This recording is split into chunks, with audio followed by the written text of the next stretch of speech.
Assalamualaikum warahmatullahi wabarakatuh. Halo semuanya yang pada nonton, semoga semuanya pada bahagia dan sehat ya. Kali ini kita akan membahas tentang describing process, tentunya dalam konteks bahasa Inggris dong. Nah, describing process sendiri itu terbagi dua ya. Jadi kita bisa menjelaskan proses tentang bagaimana sesuatu itu terjadi. Nah, ini biasanya berkaitan dengan fenomena alam. Misalnya seperti terjadinya hujan atau terjadinya gempa. Dan yang kedua, how something is made or done biasanya berkaitan dengan apa yang dibuat atau dilakukan oleh manusia. Jadi ada dua ya. Jadi describing proses ini bisa menjelaskan fenomena alam ataupun yang dilakukan atau dibuat oleh manusia. Nah, hal pertama yang harus kita ketahui dalam describing proses adalah menggunakan linking words atau kata sambung. Nah, kata sambung ini digunakan untuk menjelaskan atau menerangkan step-step apa saja yang ada dalam proses tersebut. Biasanya kalau dalam bahasa Indonesia kita bisa memakai kata-kata seperti pertama, kedua, sementara kalau dalam bahasa Inggris kita bisa pakai firstly, kemudian second, ada that, next, then, kemudian ada while, kemudian ada at this point, dan kemudian ada finally, lastly.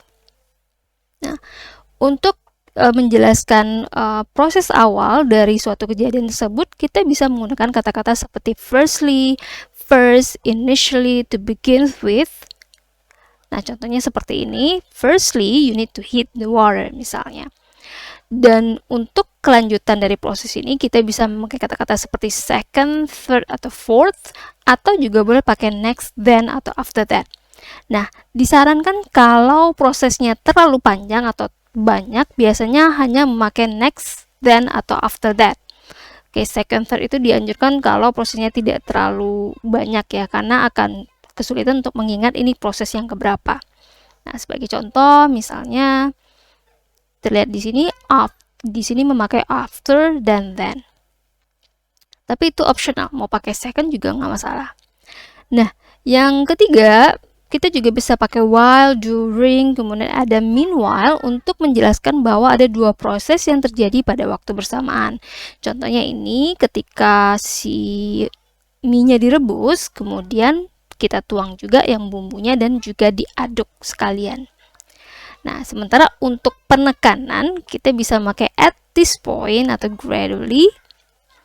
Dan untuk menjelaskan akhir dari proses, kita bisa mengawalinya dengan menggunakan kata sambung finally, lastly, eventually, dan at last. Contohnya, finally turn off the stove. Nah, itu yang pertama kita harus tahu. Yang kedua, oh ya, ini versi lengkapnya. Ini perhatikan di sini ada penggunaan firstly, dan after, then, while, at this point, finally. Jadi, orang yang mendengar tahu bahwa urutan yang pertama ini, dan yang kedua ini.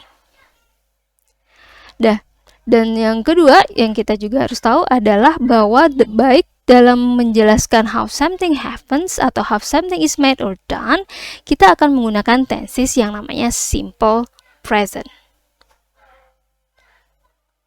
Simple present sendiri ditandai dengan penggunaan verb one atau verb s atau is, seperti contohnya heat, boils, atau penggunaan to be is am are, contohnya seperti is boiled and are heated. Jadi kalau yang mungkin lupa ya simple present itu kata kerjanya apa, kita ingatkan kembali, memakai verb one atau memakai to be is am are itu tanda bahwa dia adalah simple present. Itu poin yang kedua. Poin yang ketiga adalah ketika menjelaskan how something happens, yang berhubungan dengan nature fenomena, biasanya kita menggunakan kalimat aktif saja, karena itu kan terjadinya alamiah, terjadinya secara otomatis, tanpa ada ikut campur tangan manusia, maka kita menggunakan yang namanya kalimat aktif.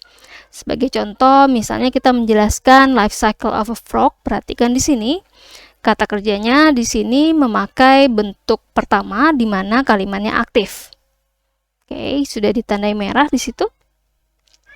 Jadi katanya si awalnya telurnya mengambang di permukaan kolam dan kemudian berubah menjadi kecebong ya. Jadi kecebong dengan tubuh yang kecil dan ekor yang panjang katanya.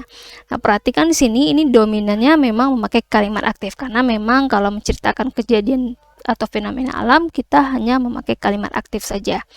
Karena itu kan terjadi dengan sendirinya.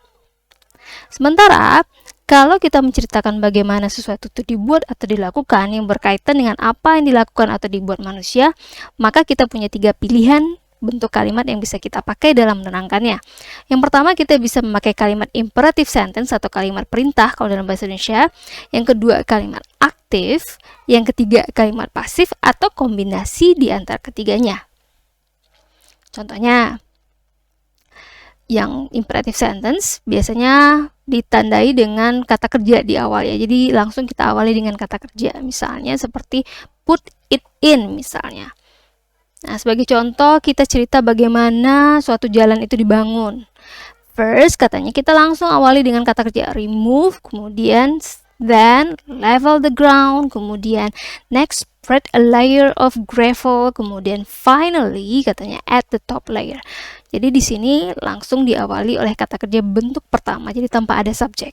Nah, ini ceritanya bagaimana membangun suatu jalan. Contoh yang kedua adalah penggunaan active sentence juga bisa kita pakai. Oke, biasanya kalau kita memakai active sentence, kita akan memakai subjeknya you atau we. Oke, contohnya you put it in. Oke, contohnya kita mau cerita tentang pembuatan es krim. Perhatikan di sini, kita pakai we must, kita pakai subjek we di sini. Kemudian we heat, kata kerjanya bentuk pertama karena dalam bentuk simple present. We cool, we add, we pump, we whip, and dan di sini ada sedikit penggunaan kalimat pasif juga boleh are added. And then finally we pack and we put. Dan contoh yang ketiga adalah penggunaan passive sentence dalam menjelaskan how something is made or done. Bisa kita ketahui dengan indikasinya bahwa kalau passive sentence itu memakai to be ditambah bentuk ketiga. Jadi to be-nya tentunya is am are karena kan dia tensesnya simple present. Contohnya nih, kalau kita mau cerita suatu proses bagaimana teman kita bisa menerima suara kita melalui teleponnya. Oke, perhatikan di sini langsung diawali oleh is received, your voice is received katanya. Kemudian the microphone, the sound wave of your voice in the microphone is changed, and then the electrical signal is sent, the signal is beamed out, dan the electrical signal is detected. Nah, perhatikan di sini sampai akhir dia menggunakan kalimat pasif.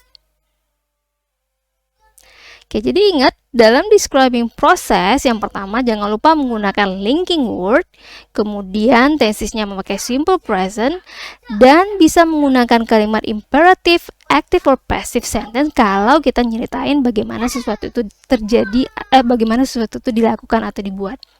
Sementara untuk natural process khusus ini atau nature phenomena kita hanya memakai kalimat active sentence saja. Oke, semoga bisa membantu. Dan jangan lupa subscribe kalau merasa terbantu. Dan thanks for watching.